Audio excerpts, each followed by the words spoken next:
தான் நாங்க இந்த சபைக்குள்ளாக வந்திருக்கோம். என் பேர் மீகாவே, அவங்க பேர் கேப்ரி. அப்ப அந்த கோல்டன் பாஸ் நாங்க தான் வாங்குவோம். எங்களுக்கு தான் கோல்டன் பாஸ். எங்களுக்கும் வேணும், எங்களுக்கும் வேணும். இருங்க இருங்க, நாங்க உங்களுக்காக இன்டர்வியூலாம் வைப்போம். அதுல யார் தேர்ந்தெடுக்கப்படுறீங்களோ அவங்களுக்கு தான் நாங்க கோல்டன் பாஸ் கொடுப்போம். அதனால ஒவ்வொருத்தரா லைன்ல வாங்க. சரி, வந்துடுறோம்.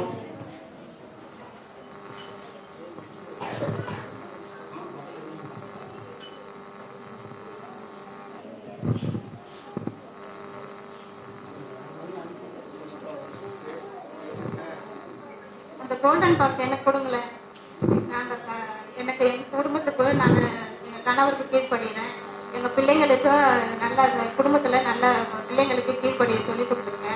குடும்ப ஜபா இருக்கு, சபைக்கு தவறாம குடும்பத்துக்கு வாரந்தோறும் கடந்து வரோம். எங்க குடும்பத்துக்கு கொடுக்கலாமே அந்த கோல்டன் பாஸ். நீங்க உங்க கணவருக்கும் பிள்ளைங்களுக்கும் முக்கியத்துவம் கொடுக்குறீங்க. ஆனா முதலாவது தேவனுடைய ராஜ்யத்தையும் அவருடைய நீதியும் தேடுங்கள், அப்பொழுது இவைகள் எல்லாம் உங்களுக்கு கூட கொடுக்கப்படும் சொல்லிட்டு நம்ம பைபிள் வசனம் இருக்கு. எப்ப நீங்க தேவனுடைய தேவனுக்கு அந்த முக்கியத்துவத்தை கொடுக்குறீங்களோ அப்பதான் உங்களுக்கு அந்த கோல்டன் பாஸ் கிடைக்கும். இப்ப உங்களுக்கு அது கிடையாது, நீங்க ஓரமா நிக்கலாம். கொடுக்க மாட்டீங்களா? கொடுக்க மாட்டீங்க. அடுத்தது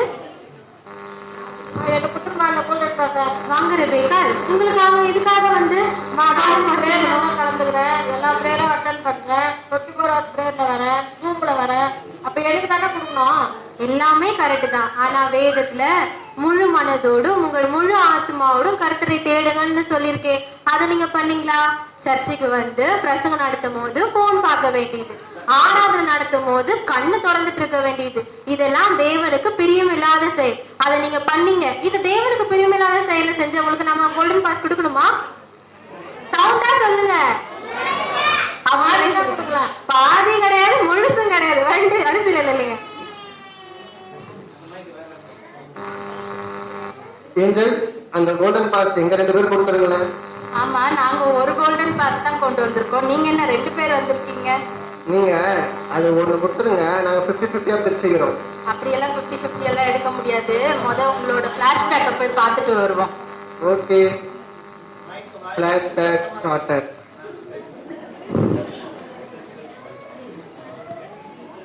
அவி நான் பீட்டர், எப்படி இருக்க? நல்லா இருக்கு. அப்புறம் என்ன, ரொம்ப நாள் ஆச்சு பார்த்து. கொஞ்சம் வேலையா இருந்தானே. சரி, ரொம்ப நாள் கழிச்சு வந்திருக்க. நம்ம ஸ்டார்ட் பண்ணலாமா?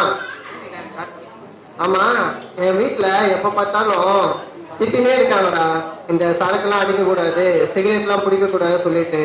ஆனா என்னால அடிக்காம இருக்கவும் முடியல. பேசாம நம்ம அதை விட்டுடலாமா? எப்ப பார்த்தாலும் வீட்டுல பிரசங்கம், சர்ச்சி, அது இது பாட்டு, அதையே வச்சுக்கிட்டு எப்ப பார்த்தாலும் அடைப்பாங்க. நீங்க பாருங்க, இதுதான், இத போடுங்க. இத போட்டா பரலோகத்துக்கும் மேல போகணும். புதுசு புதுசா சொல்றான். சரி, நம்ம ராபர்ட் எங்க போனா? ராபர்ட் ஆளை காணுமே. ராபர்ட் இது என்ன கால் பண்றவனுக்கு? ஹலோ ஹலோ, டேய் ராபர்ட், எங்கடா இருக்கிற? மச்சான்,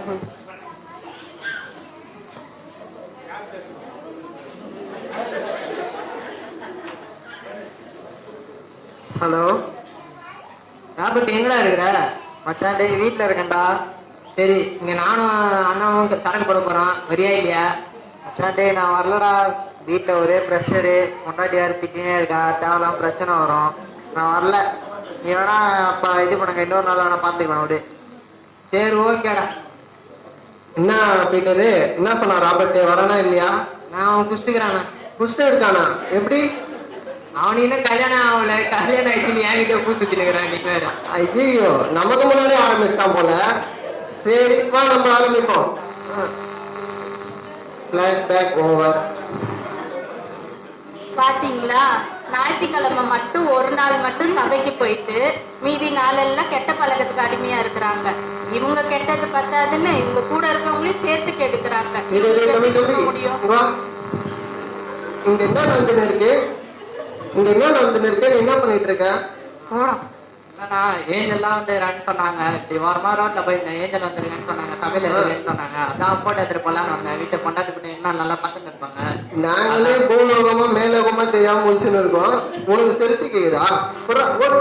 நீங்க மட்டும் ரொம்ப ஒழுங்கா, நீங்களும் ஓரமா போய் நில்லுங்க. ஐயோ ஏஞ்சல், கேமரா நம்ம செல்ஃபி எடுத்துதான். உனக்கு இந்த லோகம் இல்லடா, எந்த லோகத்தையும் இருக்கிற ஓடுறா. ஆமா, இவங்க ரொம்ப ஒழுகு. இவங்களே அங்க போய் தான் நிக்க போறாங்க. சரி சரி, அடுத்த வரவங்களை கேளுங்க. பெருசு பெருசா இருக்கு.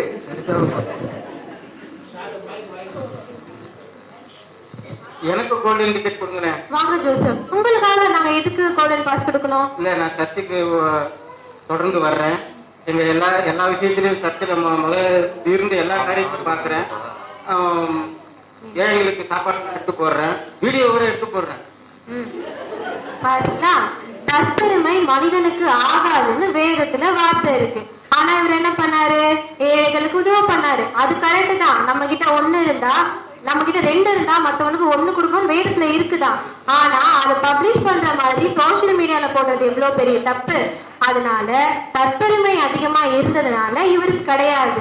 நீங்க தேவனை மட்டும்தான் புகழணும், தேவனுக்கு மட்டும்தான் புகழையும் பெருமையுமே சேர்க்கணுமே தவிர தற்பெருமையோ தற்புகழையோ தனக்கு தானே சேர்த்துக்கூடாது. அதனால ஜோசப், உங்களுக்கும் கோல்டன் பாஸ் கிடையாது.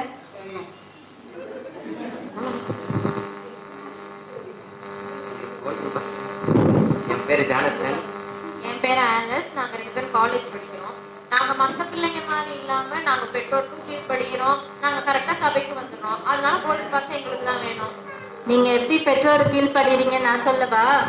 நீ போன வாரம் யூத் மீட்டிங் இருக்குன்னு சொல்லிட்டு உன் ஃப்ரெண்ட்ஸுங்களோட சினிமாக்கு போன. நீ ஆன்லைன் ப்ரேயர் அட்டன் பண்றேன்னு சொல்லிட்டு ரூம்குள்ள போயிட்டு யூடியூப்ல ரீல்ஸும் இன்ஸ்டாகிராம்ல ரீல்ஸும் பாக்குறது பார்த்தாது, நீ வேற ஆடி அதை போஸ்ட் பண்ற.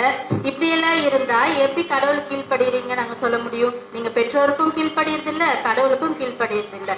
இது கடவுளுக்கு பிரியம் இல்லாத காரியம். உங்களுக்கும் கோல்டன் பாஸ் கிடையாது. நீங்களும் ஓரமா போய் நிக்கலாம்.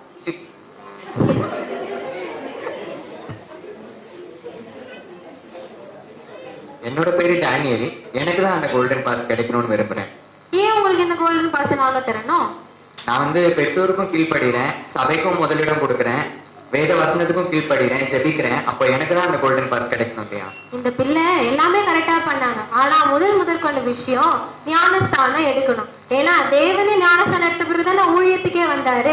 ஞானஸ்தானம் என்பது ரொம்ப முக்கியம். ஆனா அந்த பிள்ளை ஞானஸ்தானமே எடுக்கலையே. அதனால நாங்க நெக்ஸ்ட் வரும்பொழுது நீ ஞானஸ்தானம் எடுத்து பெற்றோருக்கு கீழ்ப்படிஞ்சு வேத வசனம் படிச்சு சபைக்கு கரெக்டா எல்லாம் பண்ணியிருந்தா கண்டிப்பா உனக்கு தான் முதல்ல கோல்டு பாஸ். அதனால இந்த வாட்டி கிடையாது. ஓகே?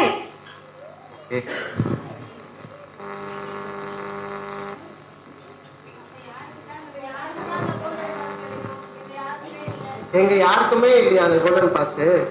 இல்ல, உங்க சபையிலயும் ஒரு ஆள் இருக்கிறாங்க. கர்த்தருக்கு கீழ்ப்படிஞ்சு கர்த்தருக்கு பயபக்தியோட உங்க சபையில ஒரு ஆள் இருக்கிறாங்க.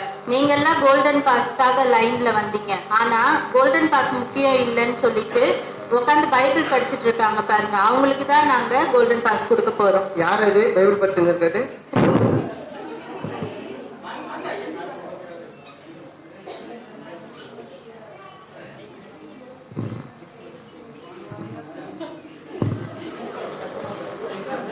இவங்களுக்கு தான் நாங்க கோல்டன் பாஸ் கொடுத்து எங்க கூட கூட்டிட்டு போறோம்.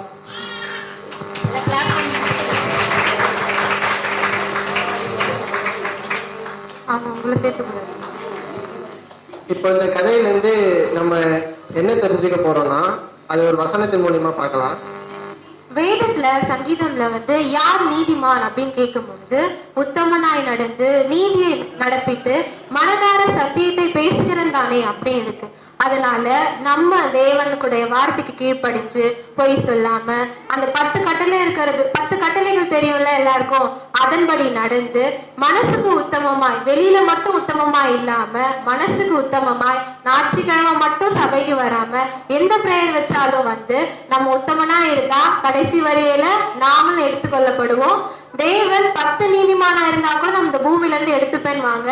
எனக்கு விசுவாசம் இருக்கு, ஏஞ்சலாக எனக்கு விசுவாசம் இருக்கு. இங்க நிறைய விசுவாசிகள் நம்ம எல்லோரும் தேவனுடைய வருகையில எடுத்துக்கொள்ளப்படுவோம். இப்போ நாம எல்லாருமே இவங்களோட பின்மாற்றத்தை பார்த்தோமே, உங்களோட பின்மாற்றத்தை எல்லாம் நீங்க உணர்ந்துவீங்களா? அடுத்த வாட்டி நாங்க வரும்போது யாரெல்லாம் கர்த்தருக்கு பிரியமா இருந்து தேவனுக்கு பயபக்தியோட இருக்கீங்களோ நீங்க ஆயத்தமா இருந்தீங்கன்னா கண்டிப்பா நாங்க உங்களையும் கூட்டிட்டு போவோம். எல்லாரும் அடுத்த வாட்டி ரெடியா இருங்க. ஓகேவா? நீங்களும் எங்களை மாதிரி இல்லாம இவங்க சொல்ற மாதிரி கோல்டன் பாஸ் வாங்கி நீங்களும் அந்த ஏஞ்சல்ஸோட போற மாதிரி ரெடி ஆயிடுங்க. எங்களால போக முடியல, நீங்க நைட்டு போய் சேர்ந்துருங்க. அடுத்த வரவுக்கு காத்திருப்போம். Happy Christmas, happy new year.